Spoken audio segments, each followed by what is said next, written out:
Hi friends, എല്ലാവർക്കും മഞ്ജൂസ് കിച്ചണിലേക്ക് സ്വാഗതം. ഇന്ന് നമ്മൾ ഉണ്ടാക്കാൻ പോകുന്ന ഏത്തപ്പഴം കൊണ്ട് ഒരു ഏത്തപ്പഴം സ്റ്റൂ ആണേ.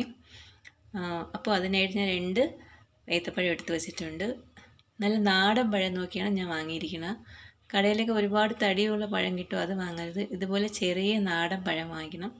കുറച്ചൊന്ന് പഴുത്ത പഴം വാങ്ങുന്നതാണ് നല്ലത്. അപ്പോൾ ഞാൻ അതിൻ്റെ തൊലിയൊക്കെ ഉരിച്ച് മാറ്റുവാണേ. തൊലിയൊക്കെ ഉരിച്ച് മാറ്റിയിട്ട് നമുക്ക് ഇത് കട്ട് ചെയ്തെടുക്കാം. ഇത് ഏത്തപ്പഴം പായസമൊക്കെ നമ്മൾ ഉണ്ടാക്കില്ലേ, അതുപോലെ ചെറിയ വ്യത്യാസമേ ഉള്ളൂ. ഇനി നമുക്കിത് കട്ട് ചെയ്തെടുക്കാം. കുറച്ച് കനത്തിൽ അരിഞ്ഞെടുക്കാം, ഒരുപാട് കനം കുറയ്ക്കണ്ട. ഇത്രയും കനത്തിൽ അരിഞ്ഞെടുക്കാം. ഏത്തപ്പഴം കൊണ്ട് നമ്മൾ പായസം വയ്ക്കും പോലെ തന്നെയാണ്, ചെറിയ വ്യത്യാസമേ ഉള്ളൂ. അതിൽ നമ്മൾ നല്ലതായിട്ട് അരച്ച് ചേർക്കും. ഇതിൽ നമ്മൾ കഷ്ണമായിട്ട് അരിഞ്ഞാണ് ഇടുന്നത്. പക്ഷേ നമ്മളിതിന് സ്റ്റൂ എന്നാണ് പറയുന്നത്, പായസമല്ല. ടേസ്റ്റും കുറച്ച് ഡിഫറെൻ്റ് ആയിട്ടിരിക്കും. ഇനി നമുക്ക് ആവശ്യമുള്ളത് തേങ്ങയാണ്. ഞാൻ 1 കപ്പ് തേങ്ങ എടുത്ത് ജാറിലോട്ടിട്ട് ഒന്ന് അടിച്ചെടുക്കുകയാണ്. നല്ല അരയ്ക്കേണ്ട, തേങ്ങാപ്പാൽ എടുക്കാനാണ്. കുറച്ചൊന്ന് അടിച്ചെടുത്താൽ മതി. നമുക്ക് വെള്ളം കൂടെ ഒഴിച്ച് കുറച്ചൊന്ന് അടിച്ചെടുക്കാം. തേങ്ങ എത്ര എടുത്താലും നല്ലതാണ്.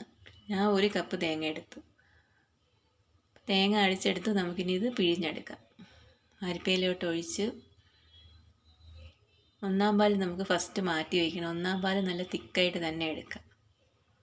1-ാം പാൽ ഇപ്പോൾ മാറ്റിയിട്ടുണ്ട്. അതിനുശേഷം ഞാൻ 2-ാം പാലും മാറ്റി വെച്ചു. ഇനി നമുക്ക് വേണ്ടത് ശർക്കരയാണ്. ഇതൊരു വലിയ കട്ട ശർക്കരയാണ്. ഇത് നമുക്കിനി ഉരുക്കിയെടുക്കാം. കുറച്ച് വെള്ളം കൂടെ ഒഴിച്ച് നമുക്ക് അടുപ്പിൽ വെച്ച് ശർക്കര ഉരുക്കിയെടുക്കാം. ഉരുക്കിയെടുക്കുന്നത് എന്തിനാണെന്ന് വെച്ചാൽ ശർക്കരയിൽ ഒരുപാട് അഴുക്കൊക്കെ കാണും, അതൊക്കെ മാറാനാണ് ഉരുക്കിയെടുക്കുന്നത്. അല്ലെങ്കിൽ നമുക്ക് ഡയറക്റ്റായിട്ട് ചീകി വേണമെങ്കിൽ ചേർക്കാം. പക്ഷെ ഇങ്ങനെ ഉരുക്കിയെടുത്ത് ഒഴിക്കുമ്പോൾ ഇതിൽ അഴുക്കൊക്കെ അങ്ങ് പോകും. ഒരുപാട് വേസ്റ്റൊക്കെ ഉണ്ട് ശർക്കരയിൽ.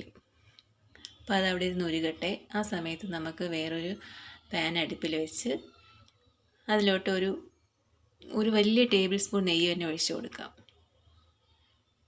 ഏത്തപ്പഴം ഇതിനകത്തോട്ടിട്ട് വഴറ്റാനാണ്. അപ്പോൾ അതിനാവശ്യത്തിന് കുറച്ച് കൂടുതൽ നെയ്യ് ഒഴിച്ചു കൊടുക്കാം. നമ്മൾ നേരത്തെ കട്ട് ചെയ്ത് വെച്ച പഴമെല്ലാം അതിനകത്തോട്ടിട്ട് ഒന്ന് വഴറ്റിയെടുക്കാം. ഇതിന് ചെറുതായിട്ടൊന്ന് കളറ് മാറും. ഇപ്പോൾ നമ്മൾ ഈ കളറിലല്ലേ ഇരിക്കുന്നത്. ഒന്ന് വഴണ്ട് കഴിയുമ്പോഴത്തേക്ക് കളർ നല്ലൊരു യെല്ലോ കളറാവും. ആ പരുവാണ് നമുക്ക് വേണ്ടത്. അപ്പോൾ ചെറിയ തീയിലിട്ട് നമുക്ക് വഴറ്റിയെടുക്കാം. നമ്മൾ ശർക്കര എന്തായി നോക്കട്ടെ. ശർക്കര എല്ലാം നല്ല മെൽറ്റായിട്ടുണ്ട്. ഒരുപാട് വെള്ളമൊന്നും ഒഴിച്ചിട്ടില്ല, കുറച്ച് വെള്ളമേ ഒഴിച്ചിട്ടുള്ളൂ.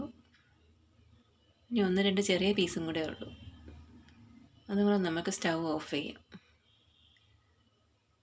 ഈ ചൂടിലിരുന്ന് ബാക്കിയും കൂടെ അങ്ങ് അലിഞ്ഞോളും. നമുക്ക് സ്റ്റൗ ഓഫ് ചെയ്ത് വയ്ക്കാം. ഏത്തപ്പഴത്തിൻ്റെ കളർ ഇപ്പോൾ മാറി വരുന്നുണ്ട്, കണ്ടോ?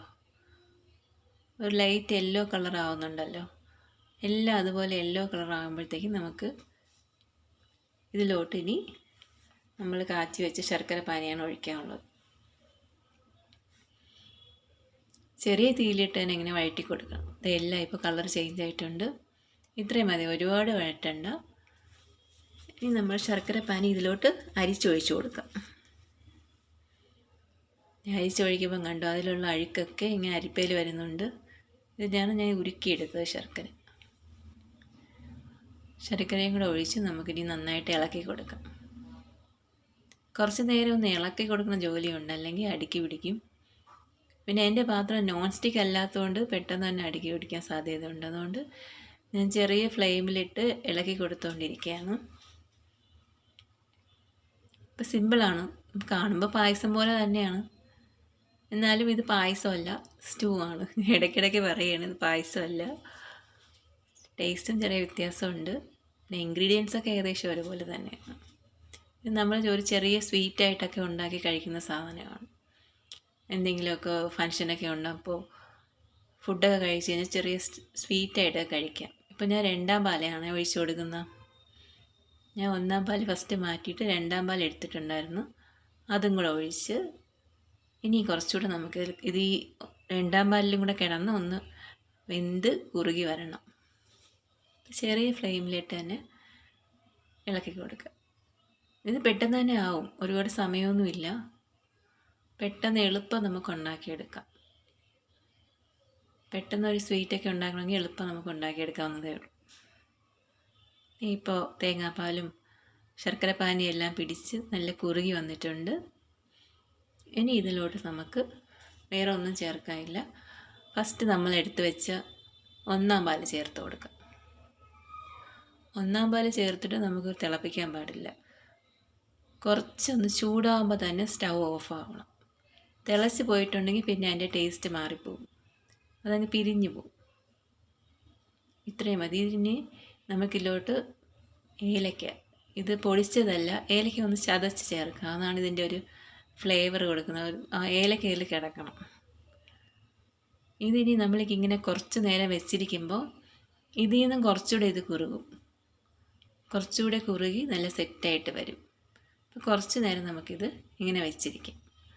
അതിനുശേഷം നമുക്ക് വേറൊരു ഡിഷിലോട്ട് മാറ്റാം. നിങ്ങളെല്ലാവരും മസ്റ്റായിട്ട് ട്രൈ ചെയ്ത് നോക്കണം. നല്ല എളുപ്പത്തിൽ ഉണ്ടാക്കാൻ പറ്റുന്ന ഒരു സ്വീറ്റാണ്. ഇപ്പോൾ ഇത് കുറച്ചുകൂടെ ഒന്ന് നല്ല തിക്കായിട്ടുണ്ട്. ഞാൻ കുറച്ച് നേരം ഇങ്ങനെ വെച്ചിരുന്നു. ഇനി നമുക്കൊരു പാത്രത്തിലോട്ട് മാറ്റാം. അപ്പോൾ ഞാൻ എപ്പോഴും പറയും പോലെ എൻ്റെ ചാനലൊന്ന് സബ്സ്ക്രൈബ് ചെയ്തതിന് സപ്പോർട്ട് ചെയ്യണം. നിങ്ങൾ കമൻറ്റുകളൊക്കെ എന്നെ അറിയിക്കണം. നിങ്ങളുടെ വിലയേറിയ അഭിപ്രായങ്ങളൊക്കെ അറിയാനായിട്ട് ഞാൻ കാത്തിരിക്കുന്നുണ്ട്.